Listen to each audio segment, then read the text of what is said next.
السلام عليكم، اهلا وسهلا بكم، مرحبا بكم في فيديو جديد.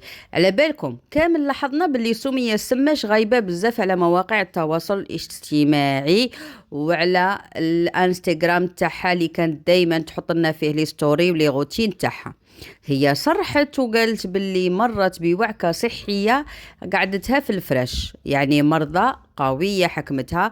ومن هذا الخبر الناس كامل تأكدت باللي هي راهي اونسنت، يعني هي راهي بالحمل. الحقيقة كامل الجزائر فرحنا بزاف لهذا الخبر، لأننا نحبوها ونقدروها ونتابعوها من بكري. نحبوا الروتين تاعها، نحبوا الكلام تاعها، نحبوا العفوية تاعها. هي قالت باللي راها مريضة وتعبانة وبانت عليها علامات الحمل، لكنها ما صرحتش أبدا بالكلمة ولا مباشرة بالحمل. والله حطت ستوري وقالت باللي أنا حامل. دائما تقول الحمل هذا حاجة بيني وبين الزوج تاعي وما لازمش نقولها. هي قالت باللي ان شاء الله ترتاح وترجع لروتيناتها والتنظيف تاع البيت تاعها. جابت شركة تاع تنظيف قامت بالمهمة هذه وحطت لنا بعض المقتطفات رجعوا لها دارها ما شاء الله. على بالكم دارها بزاف شابة، عجبتنا، كانت تبدل لها الديكور مرة على مرة، تحط الأفريشة جديدة وتحط لي غيدو جدد.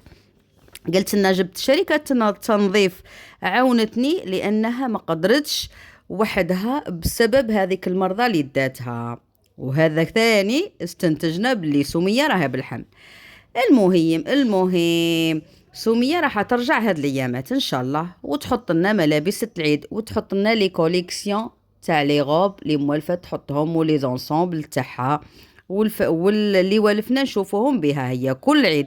كيما العيد اللي فات كانت كل يوم تحط لنا كوليكسيون من عند خياطه من الخياطات المشهورات لفساتين العيد. الحاجة اللي راح نقولها لكم، لحد الساعة لا يوجد أي خبر رسمي لصحة الحمل أو عدم صحته، يعني ما كان حتى تأكيد من عندها.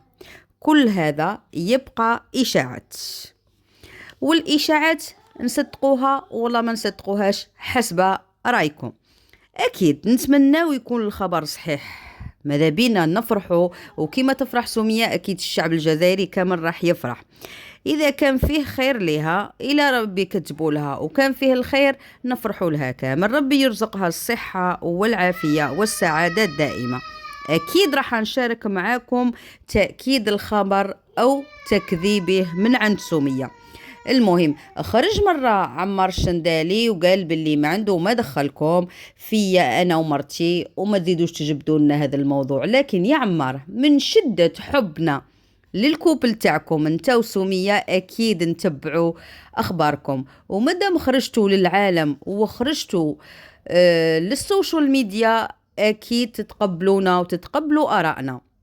ولا وش قلتوا البنات؟ وش قلتوا؟ مادام خرجوا ما يقولوش ما عندهم ما دخلهم فينا، وما نقبل حتى واحد يتدخل فيا وبين سمية، هذا امر شخصي وما نقبل حتى واحد يهدر فيه. لا لا عمر خويا ان شاء الله الخبر يكون صحيح ونفرحوا لكم كامل. الشعب الجزائري راح يفرح لكم ويقول لكم الف مبروك ان شاء الله.